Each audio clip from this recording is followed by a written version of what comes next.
Guten Tagen. Good morning. Good evening. Hi. Hello. Buongiorno. Bonjour. Welcome back to yet another Star Trek podcast. I am one of your hosts, 33% of your hosts, maybe 40 with the shoulders, but I'm Majid.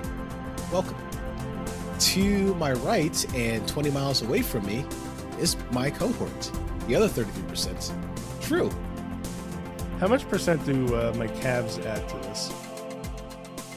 That's a good point. I'm flexing them right now. I can tell. It's like when someone does Kegel exercises at their desk. It's like their eyebrows raise. It's like that they're just doing that. That's how I know that you're flexing your calves right now. It's like Kegels for you. Every time I flex one of my calves, it makes a photon torpedo sound. Oh, that sounds disgusting and arousing. And not with us tonight, because reasons unbeknownst to us at this time, is Brad, the real Brad. I'll be your Brad for the evening, but real Brad isn't here tonight. I heard that he actually was trying to see if he could catch Star Trek VI in the theater.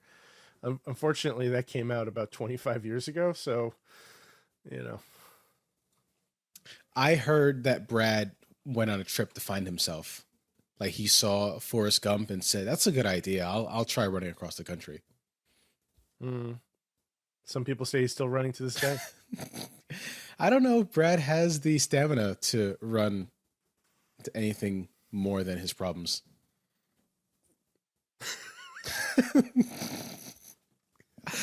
Oh God, I love you, Brad. I miss you so much. But I'm hoping you hear this, by the way, so I can get an angry text.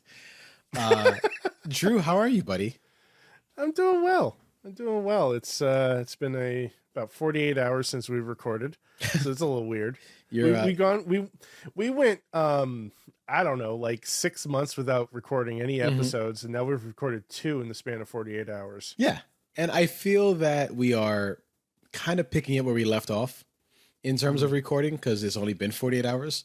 But even besides that, I see you and I talk to you all the time. I still have pictures of you and my dog. By the way, for the listeners that don't know, Drew met my dog the very first time.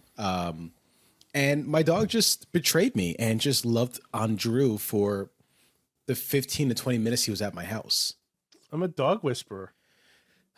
It wasn't the whispering that did it. It was the squishing behind the ear in that spot. Oh yeah, he loves that spot. Yeah, I have been unable to find that spot, guys.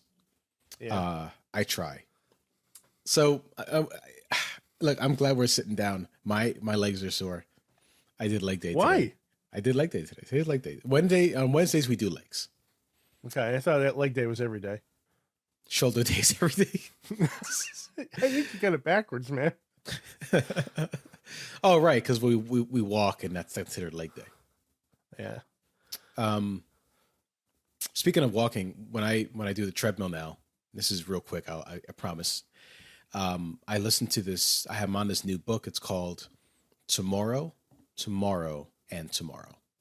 It is. I actually have that on my list of books to read. It is so good. Is it? It is so good. It follows two friends, Sadie and Sam, at different parts of their life.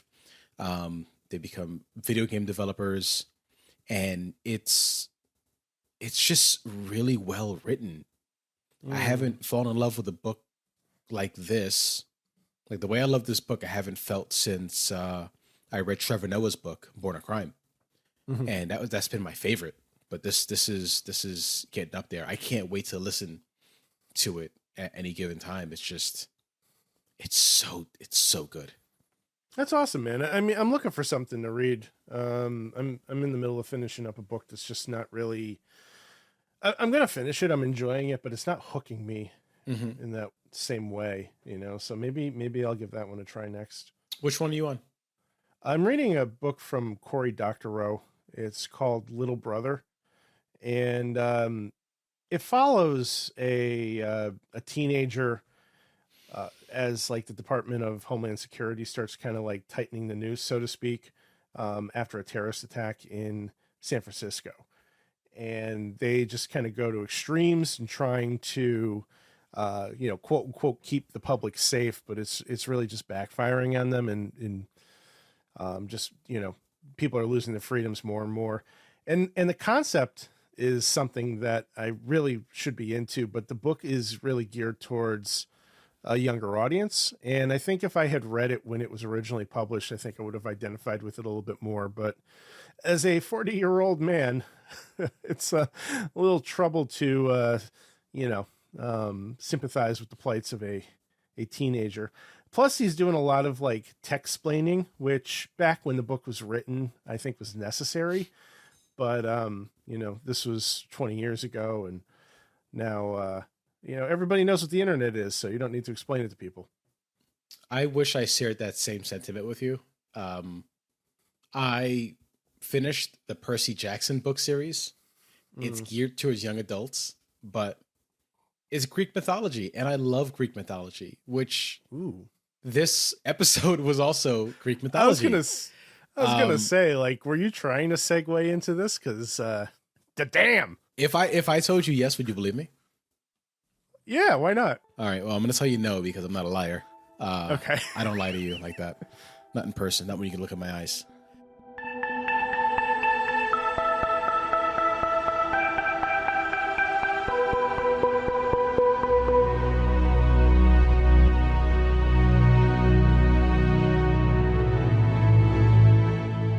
Yeah, so this episode is called Who Killed the Adonais? Right? Negative. Who murdered the Adonais? Who stubbed the Adonis toe? Yeah, that's it. Right, so this episode was called Who Mourns for Adonis? I was close. I had one word.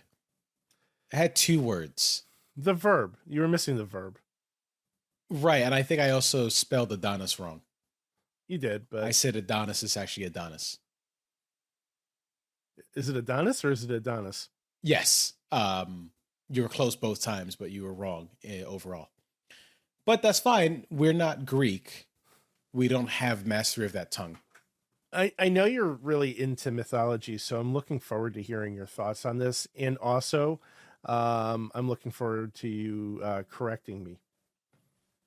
You should never look forward to me correcting you because I'm going to get up on that high horse and you're going to need a big stick to knock me down.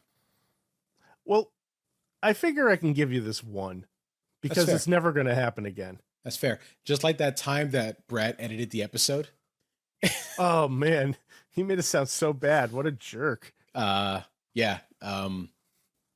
I didn't say any of those things. Yeah. He wrote our scripts. And he always just again, really quick before we jump into the episode, Brad would always add these things into the script. It's like, hey, Majid, I need you to act like you don't know what Star Trek is and then asks a question about Star Trek.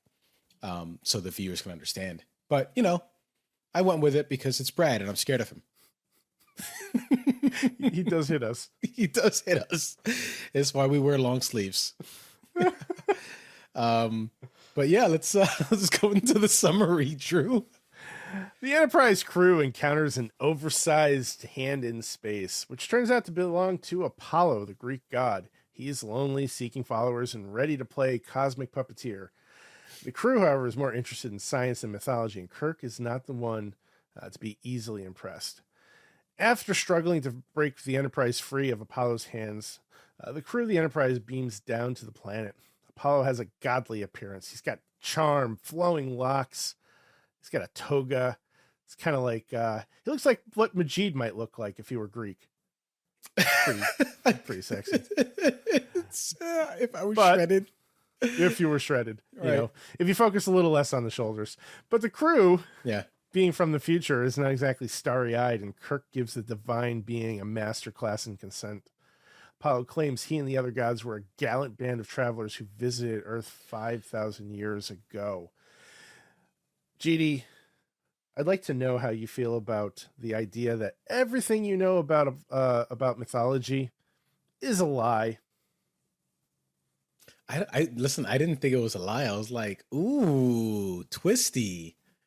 It's a good way to think about it. I mean, I think even during the episode, Kirk was like, it's not gods, it's one. Like he recognizes that there's one God. So when people talk about the Greek gods, yeah, no, it's definitely possible. It's like Thor, right? People see Thor as a god, but he's just an alien.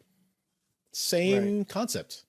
Are we talking about like the Norse mythology, or are we talking about the Marvel comic? We're talking the Marvel Cinematic Universe, the MCU for short. What's that? The audience knows. It's what I've been modeling my life after for the past 12 years. No, so the Marvel Cinematic Universe, where all my childhood comics come to life, spearheaded by the one and fabulous Robert Downey Jr. as Iron Man. I heard he didn't want to do it anymore.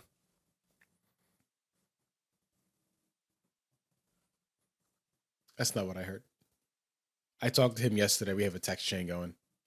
Oh, nice. The character arced out, so it's fine. Character arced out. Interesting. Did you send him any of your fortunes yet, too? This sounds like a scam. Well, he told me that he was stranded in Vegas and he needed a few bucks until he can get to the ATM. Did he put his friend Captain America on the phone with you too? Hello, it is I, Captain America. Right. I'm here with my friend Tony Stark, and we're stuck in the desert, and we need some money. Oh, goodness. Did I send you the one of it was Kirk and Spock? It was like that. No, Picard. It was Picard, and like Data is like, hey, this is your Captain Picard, and I need some money. I don't remember that now. Oh, I gotta find it and send it to you and just post it online. I think it's some of the funniest stuff because I read it in Patrick Stewart's voice. Anything Kirk related, anything Picard related, I read in Patrick Stewart's voice. How could you not? Right. Good point. All right, anyway, Apollo's divine hospitality takes a turn for the possessive. He demands and expects the crew to worship him, but more importantly, he's got the hots for Scotty Sweetie, Lieutenant Carolyn Palamas. Palamas? I think it's Palamas. Lieutenant Carolyn Palamas. Kirk decides it's time for a face-off. The clash of the Titans begins as Kirk challenges Apollo's god complex with words. Meanwhile, Spock on the Enterprise is scanning the planet, desperately searching for the source of Apollo's power. The crew refuses to play along with Apollo's charades, leading to a standoff with the ancient deity. Palamas starts to give the "it's not you, it's me" speech, and Apollo just can't take it. Spock finally locates the source of the power and fires phasers onto the planet just in the nick of time, destroying the Greek temple on which Apollo gets his power from. Apollo has now been rejected by a beautiful mortal woman and is lost of all power. He begs the humans for forgiveness before fading away to join his fellow gods/aliens. Kirk wonders if all Apollo people gave to Earth, another outcome would have been possible, and wonders if it would have hurt them to have gathered just a few laurel leaves after all. To sum up the episode, the Greek gods have giant green hands. Scotty's never going to get any unless it's from the Warp Core. And Apollo looks better in a toga than Majid. You haven't seen me in a toga yet. How do you know that? Right, AI has advanced so much. Yeah, let me ask Midjourney that question. Show me Majid in a toga. Make it sexfully. I love that you're plugging Midjourney, and we're not gonna get one red cent from them. I don't even know how to use it. /imagine. Oh, okay.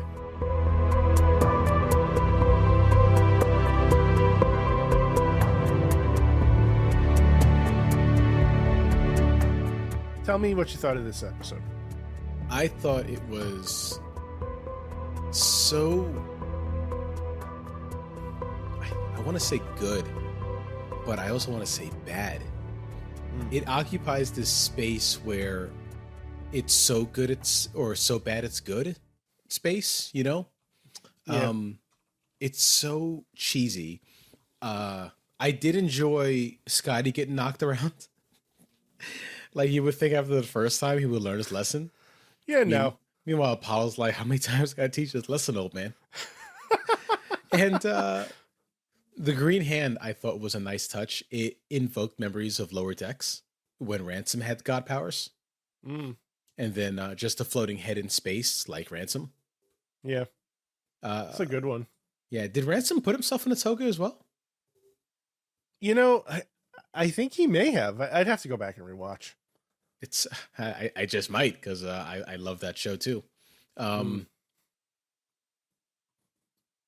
it's just a good way of explaining everything. I got Melvar vibes as well. I think you and I talked about this briefly off air. But yeah, no, definitely Melvar vibes because he was a green cloud, right? He was. Yeah. And wasn't it on a planet that kind of had like, mythological or not mythological? Wasn't it on like a planet that had like temples and things like that too? Yeah, it was. So if you go back and watch the episode of Futurama, where I think it's called "Where No Fan Has Gone Before," it is, and Melvar even says he's viewed the tapes numerous times that he loves the ones with the energy beings. I think I know for sure he names drops or episode drops this number. Like he just name drops this episode. It's been a long time since I've seen that episode, so I would need to go back. Yeah, it's good. I wonder if we can clip it out. That may require work and licensing, and we may get banned. Elon Musk may come after us. What? Elon Musk picks fights with people on Twitter now. I'm not sure if you knew that. Oh yeah, no, I know about that. But I'm just confused as to how he would, get involved in the podcast.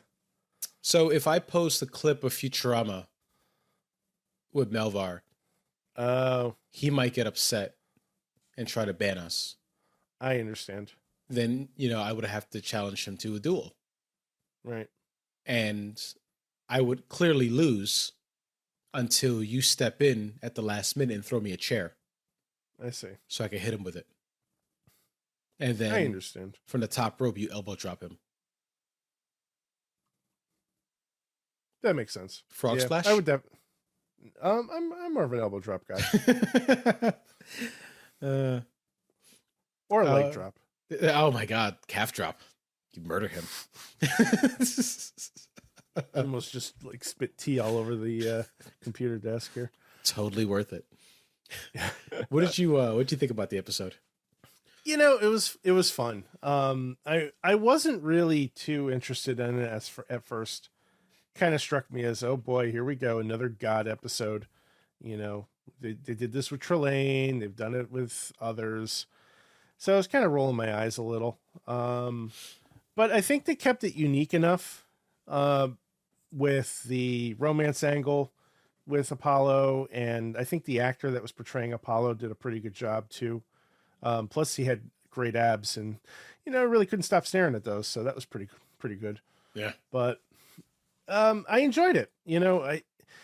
It's kind of tough coming off of last week's episode because Amok Time was a really good episode, right? Yeah. And I don't think that this would live up to it. But I think it was still fun. It was still interesting, and it was a concept that's been done before, but presented in a fairly unique way by actually referring to a mythological god. Yeah. Yeah. So season 2 is iconic for a few reasons, right? Mm-hmm. There's classic episodes scattered all throughout. So of course you're going to get some maybe not so stellar episodes in between. This may be one of them, a filler. So just thinking about it off the top of my head, we have what, Mirror Mirror. Yep. And Mud. Yeah, there's I Mud is coming up. The Doomsday Machine is a pretty important one. Trouble with Tribbles. Right, I've heard amazing things about Tribbles. Yeah, that's a really good episode. There's a few others in here that I'm sure I'm privy to, just not quite recognizing the titles right now. But Trouble with Tribbles. Didn't you send me a Star Trek short with Yes. John H. Benjamin? Okay. H. John Benjamin, yeah. Yeah. I never watched it. So that episode is kind of like the creation of the Tribbles, which really have not had much of an impact on Star Trek aside from this episode. They've shown up in random places over the years, but never as a focal point in the same way, with one exception, but it's kind of a cheat. I wouldn't even count it. So it was fun to see the short trek based on that. But we're getting way off topic. We absolutely did, because we don't have Brad flipping a whip at us over the camera. What did you think of the special effects of the hand holding the ship? And the concept of it alone. I think the concept of it was fantastic. Again, I think Ransom in Lower Decks, but when it comes to something like that, no matter what it is, no matter what medium it is, I always picture how they made it. And I have to imagine that someone is just in like a green suit off screen and only their hand is showing, painted green. Who knows? Like an Orion. I do have an idea of how they made the floating head in space. It literally is just the guy wearing a black, maybe star colored, what's the word I'm looking for? Star colored like jumpsuit, you can see his shoulders. They're not very big shoulders, but you can see the outline of his shoulders in there. And I said, okay, that's a clever way of doing it. Because they don't have CGI back then. It's practical effects. Yeah. Yeah. A lot of things are achieved with practical effects. People were clever back then. Now the computers do everything for us. I mean, honestly, I prefer the practical effects, especially when it comes to like the ships. Yeah. There's something charming about it. And I don't know, it looks real. Like, even though it's a model, like it's something physical, right? And you can tell. Yeah. Did you think that Apollo was a racist? In what way? That he didn't want the pointy-eared Spock on his planet? Oh yeah, that was kind of a dick move. Yeah. That caught me off guard. But it worked out against him, like that was his downfall. Yeah. This is also the second time that we got to spend some time with Chekhov. Yes. Chekhov was also kind of a dick. Apollo's like, yeah, I'm Apollo. Feast your eyes upon me, gaze upon my toga wrapped form. And Chekhov's like, yeah, and I'm a Russian cat that dances, or whatever nonsense he spouted. I thought it was very quirky, very snarky for Chekhov. Yeah, Chekhov's got some quips. He's got a lot to say. But I think ultimately it was him that was the one that found, or at least kind of led Spock and Kirk in the right direction, because he was the one that noticed that Apollo seemed to be kind of weak, or just seemed like he was a little drained, right? Yeah. Before he disappeared. So, I think Chekhov is doing a great job. Yes, he's got the sense of humor and the quips, and maybe it's a little over the top, but he's also being a good officer. Yeah. Speaking of good officer, Kirk, when he's like, yeah, here's the plan. We're going to storm him all at once. And the reply is that, well, it's going to get us killed. Not all of us. Just, just the ones wearing the red shirts. I'm like, this guy, there's no stopping this guy. And then they just like started shouting at him. I thought that was so funny. Just them walking up to just walking up to yell at him like they're an angry mob. Kirk playing chicken with him, saying, "All right, crush my ship. I dare you. All right. You win. Like, come on, man. There is literally a floating head in space, and you're going to challenge him to a game of chicken. Yeah. Kirk, what are you doing, buddy? And the man knows no fear. Man knows no fear. I'm surprised he didn't take his shirt off when he saw Apollo in a toga. Yeah. Yeah, I mean, I did. You took your shirt off? Yeah. Yeah, I don't blame you. Is that what you're supposed to do? Yeah, I mean, I was trying to assert dominance. I didn't have one on when I was watching the episode, so it kind of worked out in my favor. There you go. You walked in asserting dominance. Yeah. Other things too.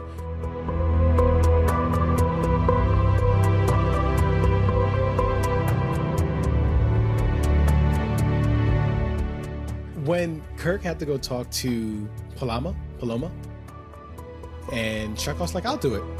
"Oh, will you now? How old are you?" 24.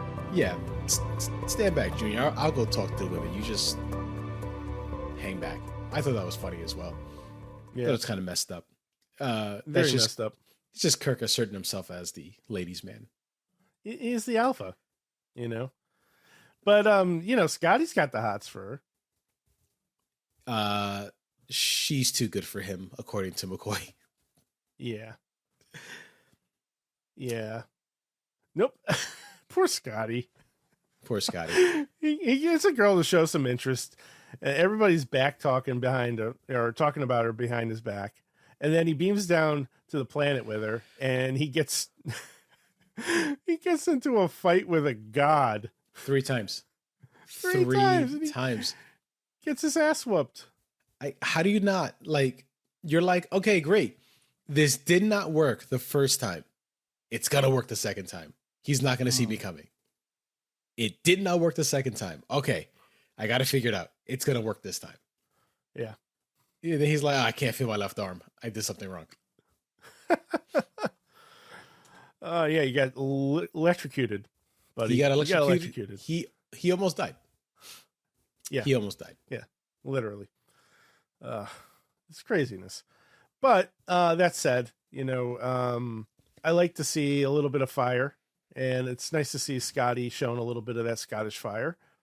We're getting a little bit more character development this season overall, I think. Yeah. We got Chekhov and Sulu kind of quipping back and forth with each other. Scotty's getting more than just an aye, sir, giving her all she's got, sir. So I'm cool with this, How far did you get when you watched the series originally? Because I kind of thought that you were watching this, and then because you're such a good friend, you're going to rewatch it with us. Not this one. So the original series I've never seen all the way through, and I never watched it in order. I started years ago, and I didn't get very far. But growing up, I've seen a bunch of episodes here and there just on television, right?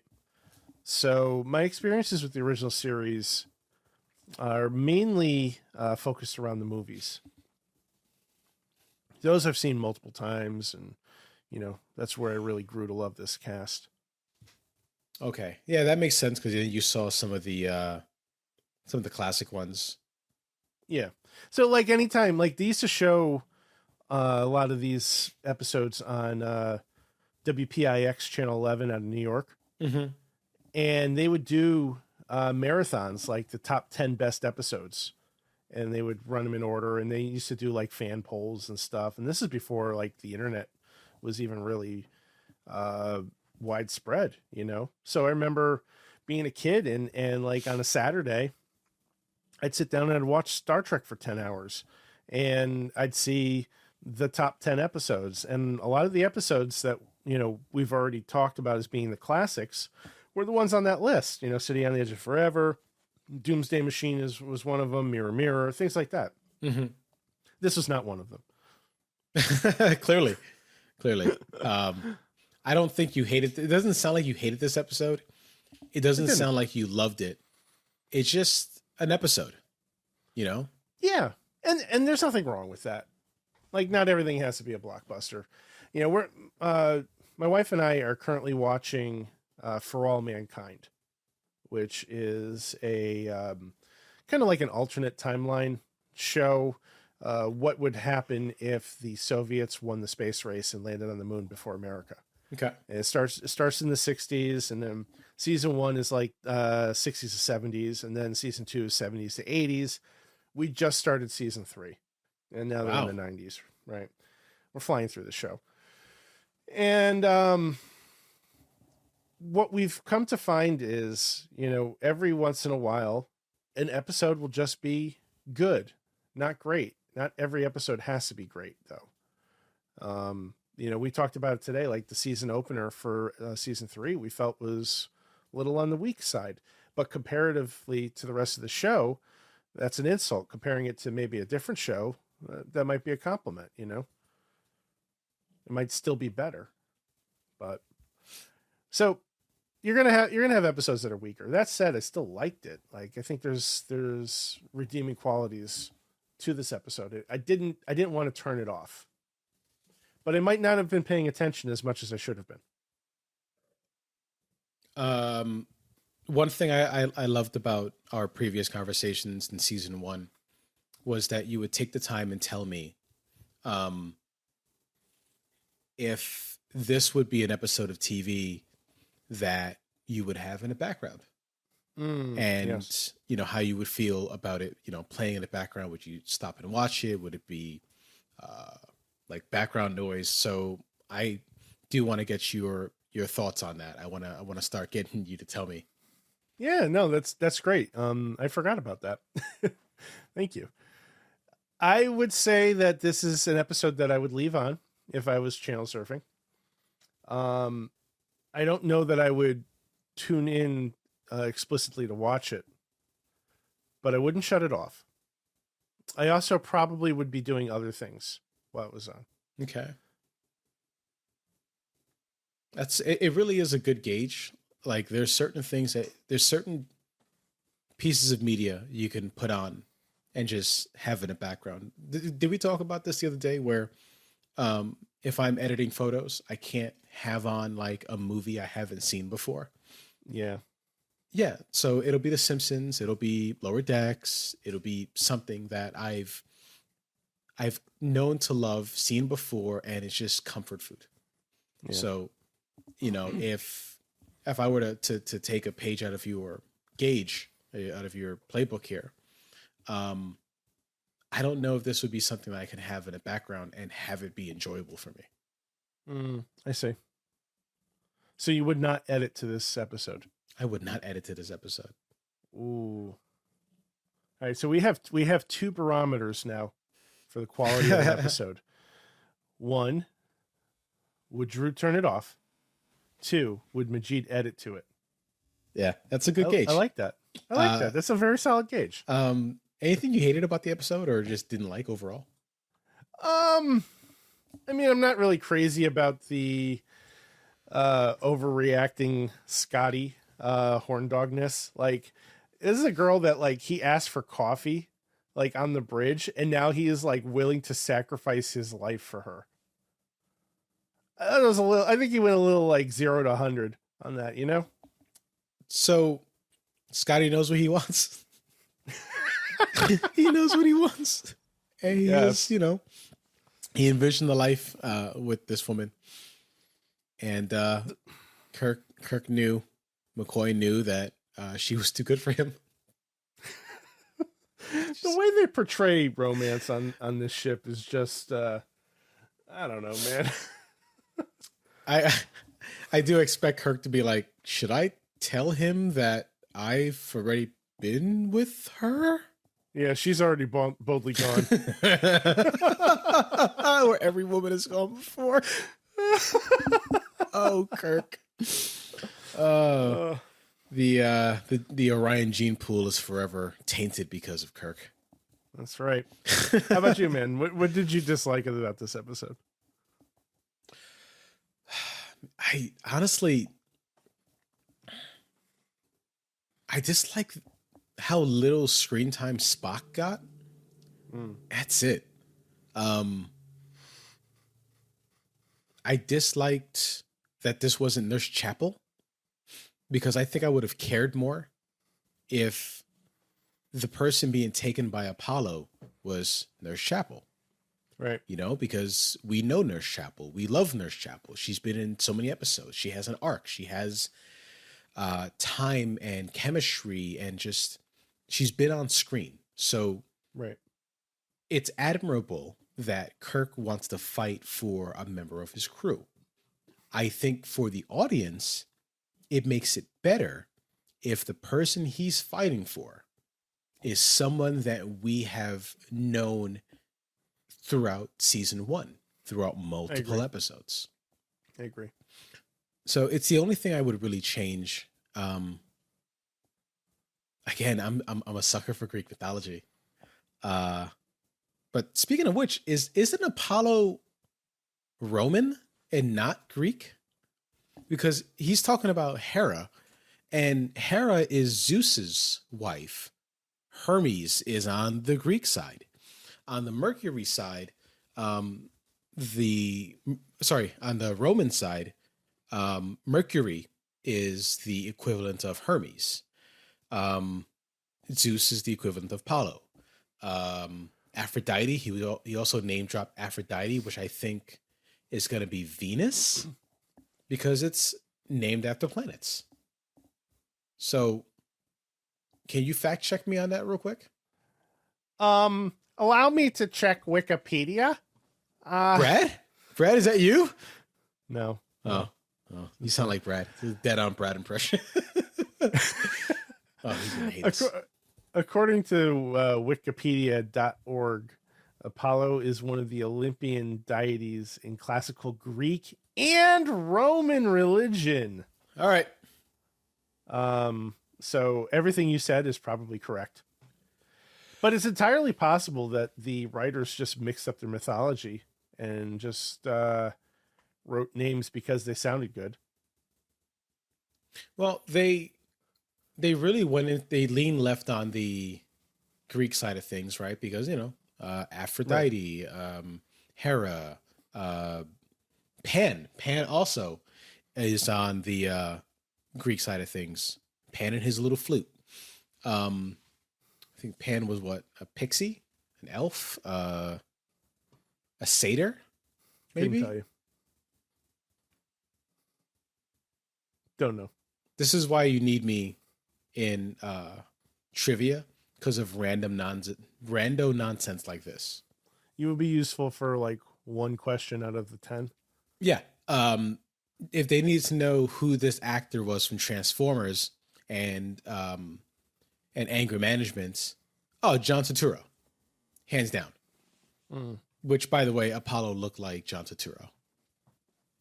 Yeah, so you mentioned that to me offline, and I was like, who's John Turturro? And then you blew my mind open, because apparently he's like in a bunch of movies that I've seen. Yeah. And some of which are my favorites. Yeah. He's a really good character actor.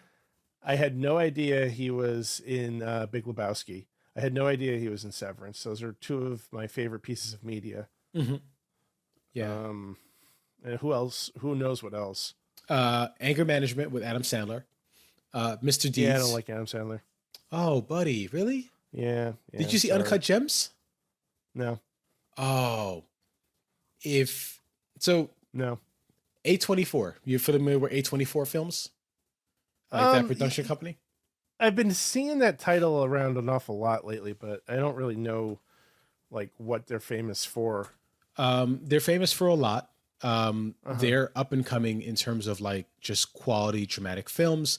The Safdie brothers, in particular, did Uncut Gems. The Safdie brothers also did Good Time with Robert Pattinson. So they work with quality dramatic actors, and sometimes maybe not even quality dramatic actors. For some reason, The Rock is going to be in a Safdie brothers movie, or just one of the Safdie brothers. So I'm interested to see how that one turns out. I'll be there day one, clearly, but that's besides the point. It's The Rock. But again, I digress. Apollo looks like John Turturro, and I stand by that, and I'll fight anyone, almost anyone, that tells me otherwise. I'm going through a list of their movies right now, and it is a sad number of films that I have actually seen out of these. Yeah. It's depressingly sad. I've seen one so far. Yep. This is why you need me during trivia night. Guys, listeners, viewers, I need you to know that I am fantastic at trivia. I just don't have a trivia team. I'm open to suggestions. If anyone wanted to come up with names, please drop them in somewhere on our Twitter page. Please drop it in Drew's text messages box. Just give me some suggestions of a good trivia team name. I'm not that clever. Yeah, neither am I. Could we do the Vulcan High trivia? Something? Vulcan High. Well, because this is what Vulcan High Command, right? Yeah. We could do Vulcan High trivia. I'm not good at this. Yeah, I know.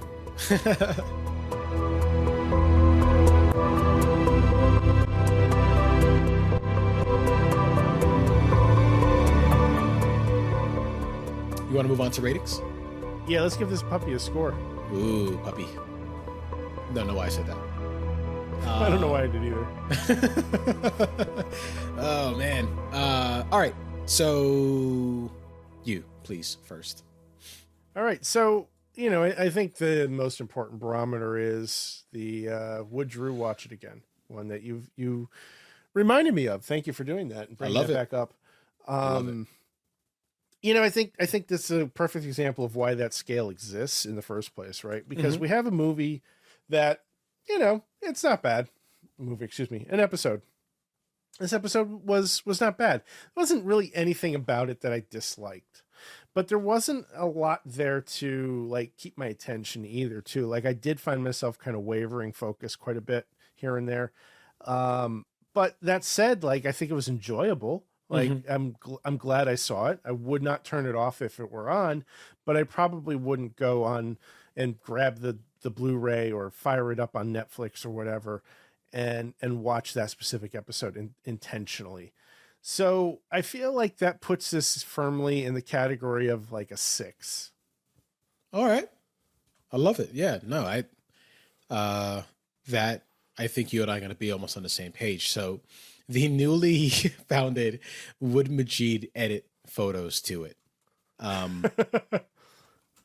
Thank you for helping me found that, by the way. I wouldn't. So there has to be something about the pace of a show, just the familiarity, the rewatchability is a big factor, right? Is it quotable? Things like that. All that comes into play, which is why something like Lower Decks or The Simpsons is a good gauge when it comes to whether or not I would watch something while editing.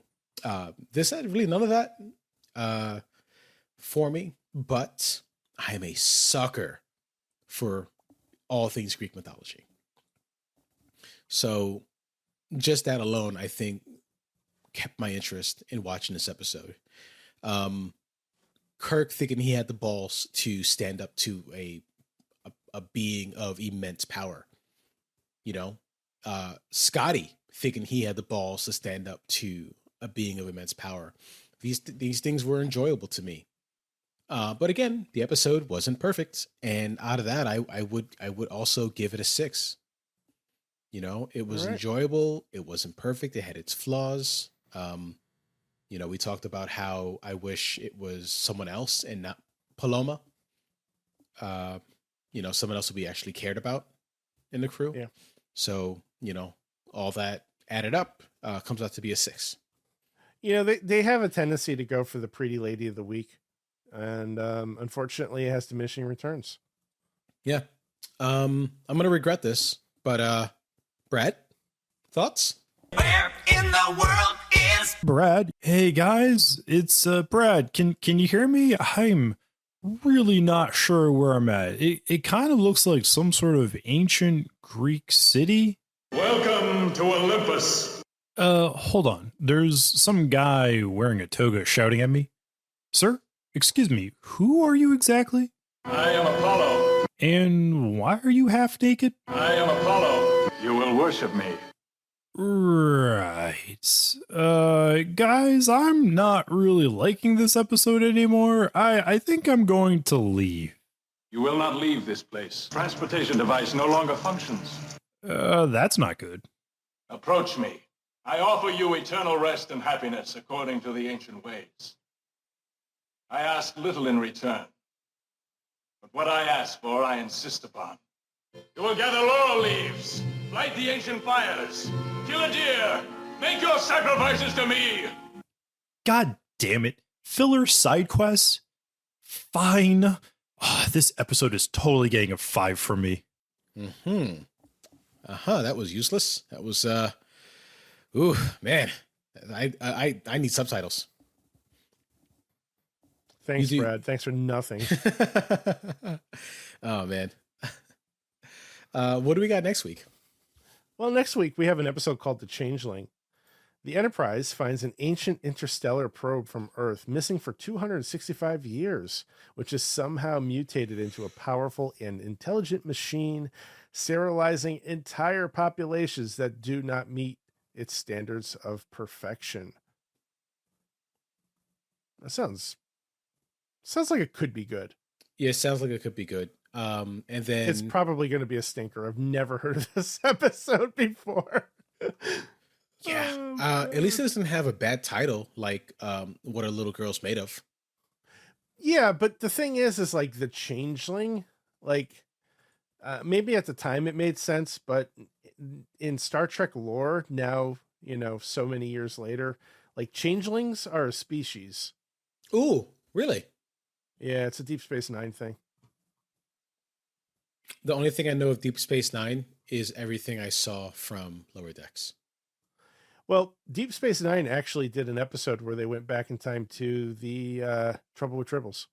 Really? And they digitally inserted like the DS9 crew in that episode. It was a lot of fun. That sounds expensive. It was. And for the time, it was really well done. If I watch that episode on its own, will it make sense to me? After you watch Trouble with Tribbles, but yeah, okay. I think you can get away with it. All right. Well, it's maybe something we can try maybe after the episode and see. After The Changeling, we have Mirror Mirror, which I'm looking forward to. Ooh. Mm-hmm. Well, that's exciting. Fun fact, everything I know about Star Trek comes from, originally came from Mirror Mirror. I always knew subconsciously that if you have a goatee, you're evil. Like, I knew that because of